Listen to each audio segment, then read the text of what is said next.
Ladies and gentlemen, this time all confirmed. The standby passenger should be on board Delta Flight 581 by way of gate number 14. Once again, this will be the final boarding announcement. Delta Flight 581, Boeing 727 jet service to Cincinnati and Atlanta. All aboard, please. Well, when we got 2 weeks, no, this was perfect. He's got 2 weeks. He said, I just sat there and had a full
Yes, that is an English, that's an English plate table, which is making Carriage. And it's the advantage of having it because you come in and you want to sit all yourself or your client or wedding, or we can do it. They were used after the Great Earthquake to pull the houses back together so they wouldn't fall over for pictures. They used a complicated design, used very carefully, keeping very carefully covenants, and the ornaments of the door of the hotel you see today.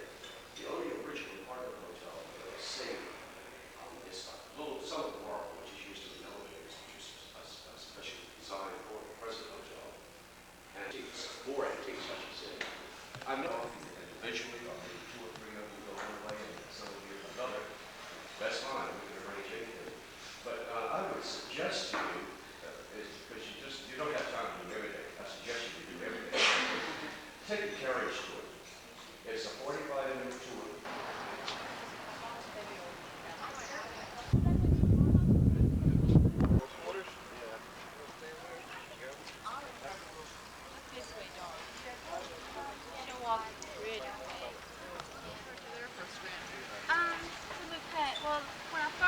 He's a Belgian draft horse, about 6 or 7 years old.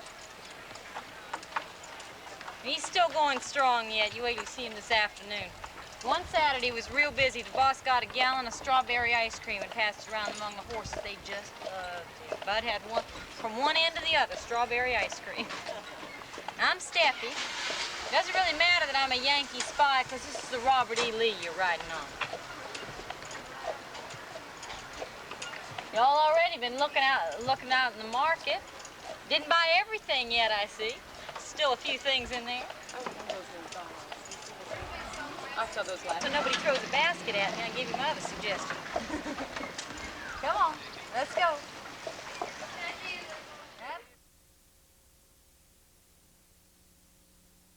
People may have forgotten that around here, but there's an old gentleman. If you see a man walking around selling peanuts sometime while you're walking around today, that's Benjamin. He wouldn't buy a table in the market. He has his little cart. He doesn't really make enough money to buy a table every day anyhow. So they were going to make him either buy a table or stop selling in the market.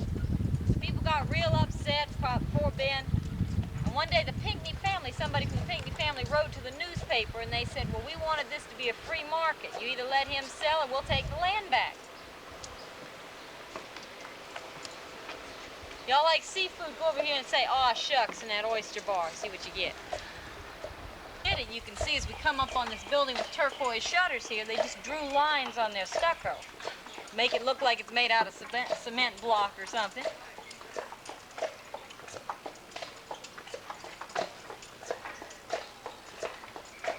Now, y'all may not have ever heard this, but we're on the second most active earthquake fault in the country. So you might think that's a comforting thing to hear. When there's a big earthquake, what they do to repair the buildings is they put earthquake bolts through them. Now you can see some bolts on the ends of between the floors here. You can see the ends of them, the black circles. These bolts are really long iron rods, and they go all the way through the building to the other side. There's a turnbuckle in the middle that you can tighten, and that pulls the buildings right back together again. It's kind of a situation where there's good news and there's bad news. The good news is we haven't had a bad earthquake like that since 1886, and that's when all the bolts were put in. Of course, the bad news is that they're due about every 100 years, so I might go home with somebody shortly. Now, right now, you're on a peninsula with the Ashley River 10 blocks to your right, the Cooper River 2 blocks to your left. Those rivers were named for one man.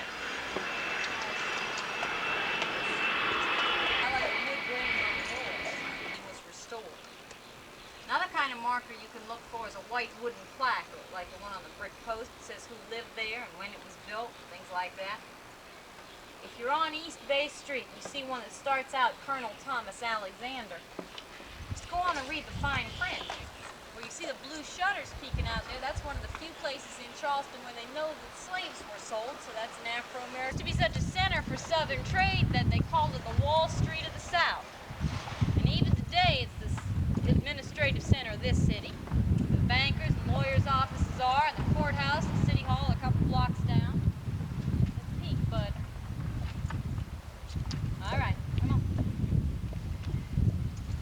Besides all the business being done here, this is also the social boundary in town.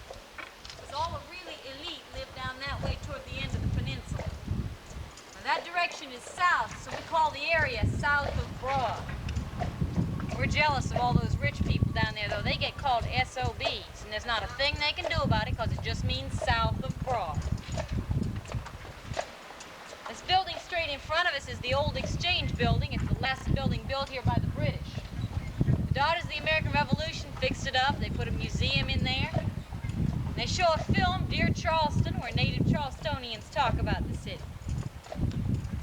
That building's where the British held Patriot prisoners during the Revolution. There's a dungeon underneath.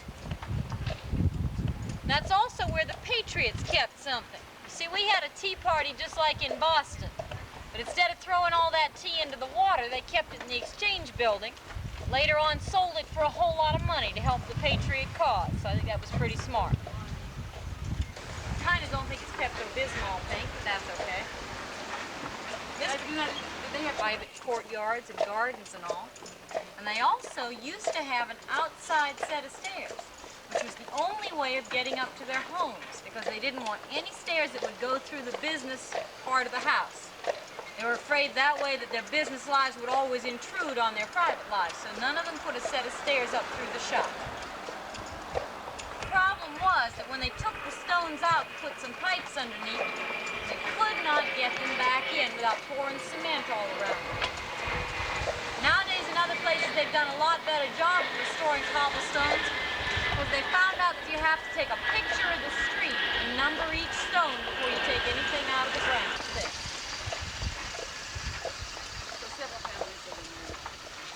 Three, I guess. Three different separate dwellings, because there are three doorways. That's crepe myrtle. Crepe myrtle. Crepe myrtle, like Myrtle Beach. They've come out just this week. They're real pretty. Is it crepe? Crepe. These are modern houses, about 1960s, I understand. Lots of exclusive clubs in Charleston. Another one over here is the Carolina Yacht Club. Now, as you see, this building has two parts. It's got the brick part and then another fire's in there. He painted everything inside dark blue. The walls and the floors and the ceilings and the furniture.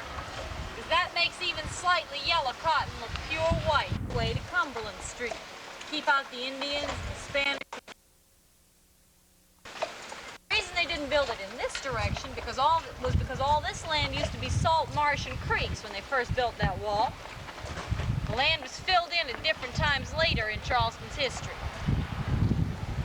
This part of the seawall, for instance, was filled in the early 1800s. Then George Chisholm built this gray house that they're working on painting. Always got to paint in Charleston, what with the heat and the humidity, pretty often. So I guess that's the way to make a fortune around here, is to be a painting contractor. But look back at the house. Now up in the north area of the city, when they restore, they almost always put 2 or 3 apartments in. There are fewer that are down in this part of town like that. It's 4 units now. Did a real pretty job of it. Even when it was one family's home, though, this is a Greek revival architecture on this side. The other side's Italian villa style, so we figured it's probably a husband and wife compromise somewhere along the line.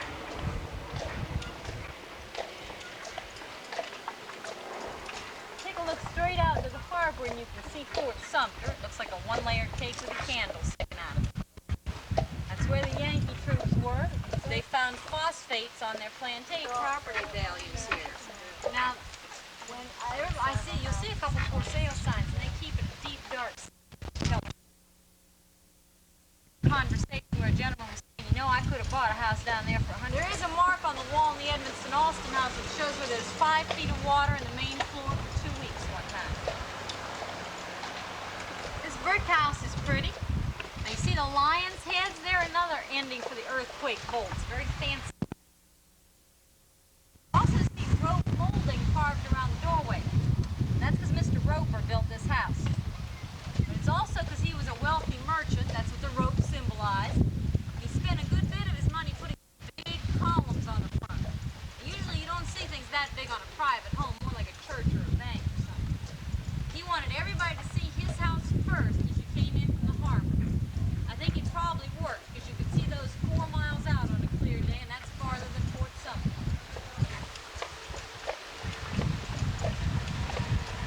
And the Yankees shelled Charleston for 587 days, and everybody moved to a safer place out of the range of the guns in the northern area of the city. Except for the Dessaso family that lived right on this corner. Mr. Dessaso said he wasn't going to let any Yankees run him out. One day a shell landed right in his yard. His wife decided it was time to get in bed. She would not get out till he agreed to move. So he didn't give in to the Yankees leave town. He just dressed up as a lady. Lady or gentleman, they brought him back and hanged him anyhow. This house on this side is the Villa Mar.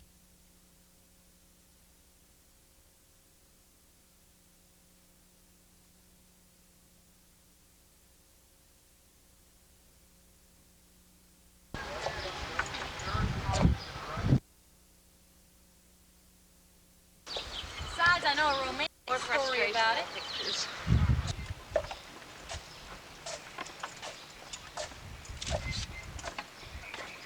This is Colonel William Washington's house over number 2 Meeting Street. I'll just come back and stay there, and when I see you on the porch, I'll tell him that you're Rhett Butler's cousins, and that's your ancestral home, and all kinds of good stuff. You can sit on the piazza. They give you sherry in the afternoon. It makes you feel like you live there, whether you do or not. They wrote up that house in Southern Living magazine. I believe it's a February issue this year. Originally, it was built as a wedding present from a father to his daughter. He was in so.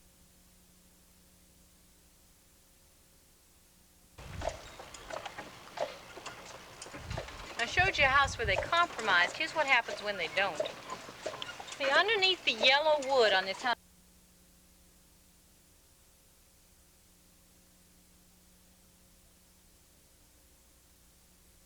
So as soon as he died, she slapped up wood siding on top of his brick.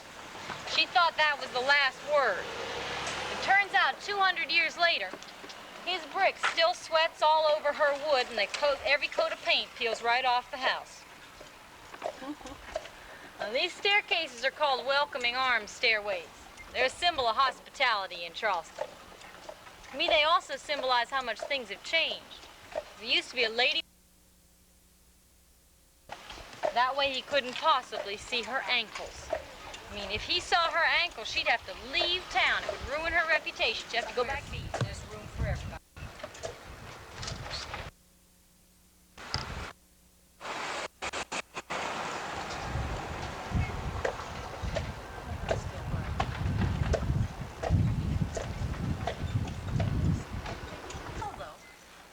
tell is by looking at the bricks, though.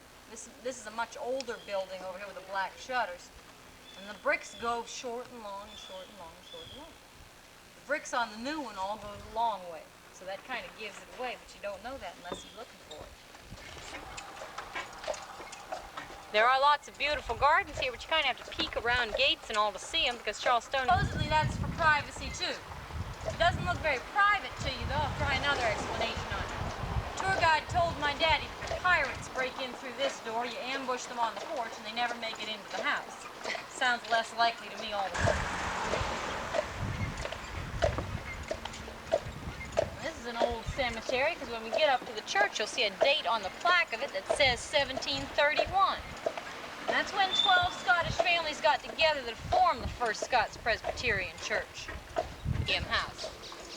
The Hayward family built it. Thomas Hayward So he took a little poetic license and put the place on the waterfront and called it Catfish Row. But in real life, it was over here and they called it Cabbage Row because of all those vegetables.